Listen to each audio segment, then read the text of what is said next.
Selamat sore, selamat berjumpa kembali dengan kami Amang Tani Pantura. Dalam kesempatan ini kami akan memberi pandangan apa yang perlu diperhatikan dalam penanaman padi, baik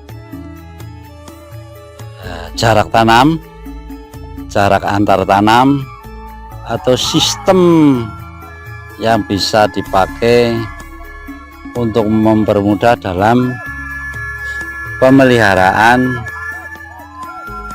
tanaman, terutama dalam penyemprotan atau memberantas hama, penyakit, serta penambahan nutrisi-nutrisi yang dibutuhkan oleh tanaman padi, terutama untuk meringankan, membantu dalam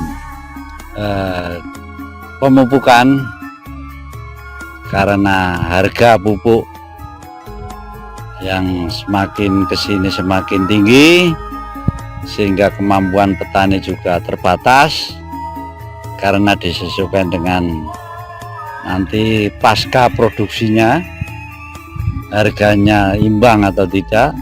Jadi kita bisa mengkalkulasi untung ruginya.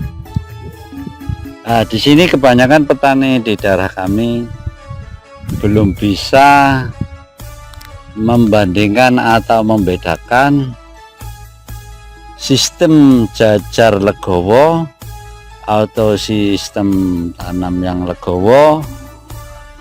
Itu belum benar-benar dipraktekkan karena pengamatannya mungkin kurang jeli, atau membedakan karena kebanyakan petani di daerah kami adalah petani penyewa, penggarap.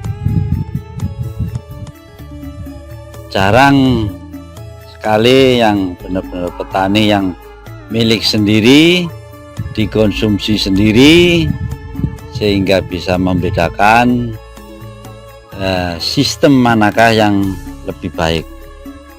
Yang penting di daerah kami kebanyakan yang penting tanam, jaraknya berapa, mengikuti yang menanam padi, karena kebanyakan masih menggunakan manual.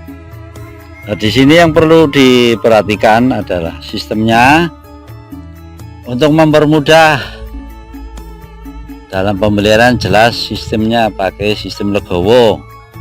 Nah, untuk meningkatkan produksi yang kaitannya dengan jumlah populasi dalam hektaran, itu menggunakan legowo jajar manten, artinya dua jarak tanam diloncati, nanti di tengah-tengahnya ditanami sehingga populasi jumlah dalam hektaran akan bertambah. Kedua, tanaman padi akan lebih bebas menghirup udara, karena sela-selanya akan lebih longgar ketimbang jarak tanam yang rapat. Yang terakhir, semakin tanah itu subur atau jombor kalau di daerah kami, itu sebaiknya jarak tanam semakin jarang, jangan rapat.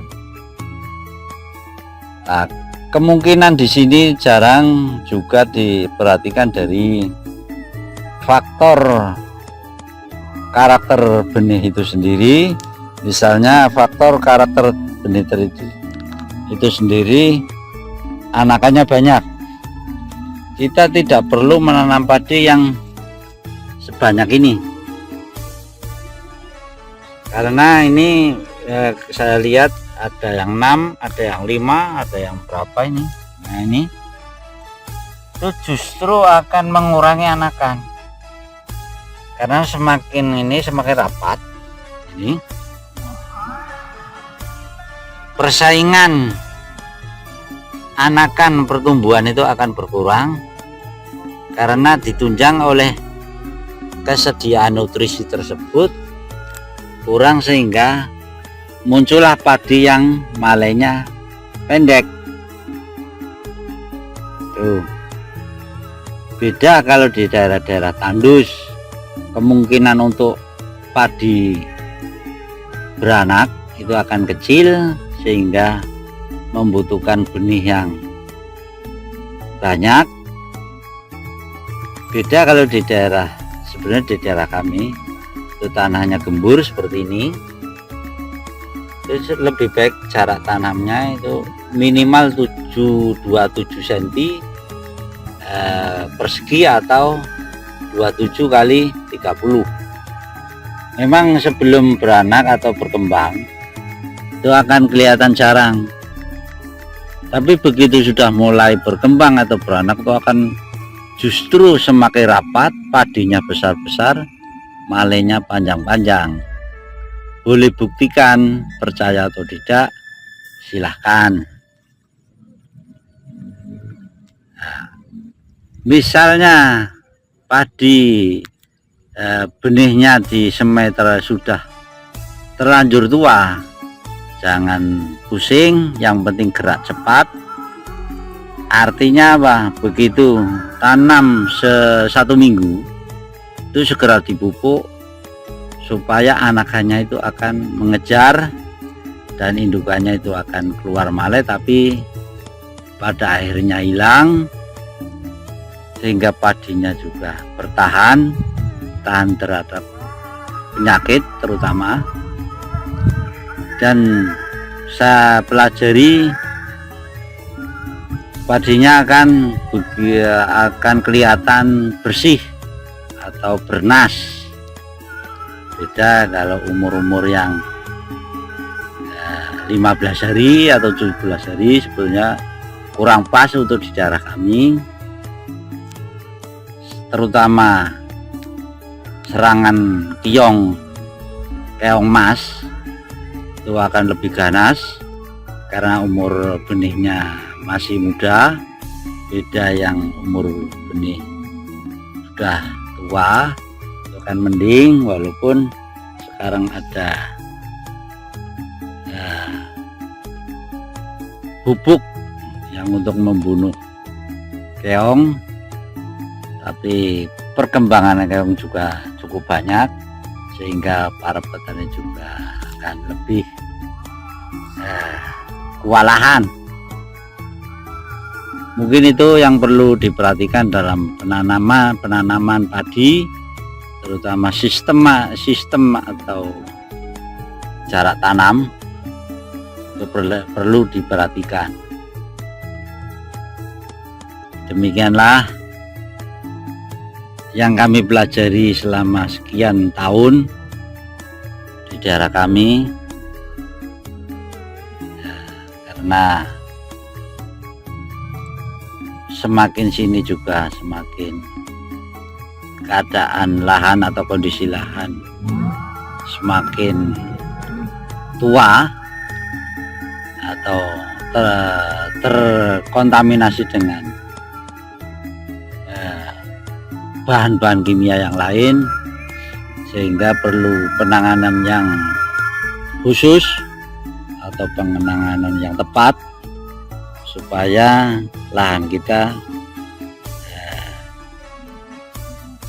bisa nyampe ke anak cucu kita, karena daerah kita juga daerah pertanian dan hidup rata-rata di desa kami juga orang petani penggarap atau petani pemilik. Untuk itu kami juga menghimbau ladang tani yang lain supaya bisa merawat. Pemerintah juga sering menginformasikan perkembangan teknologi supaya bisa diterapkan oleh ladang tani di Indonesia. Demikianlah mudah-mudahan urean kami bisa membantu kadang tani yang ada di luaran sana. Terima kasih.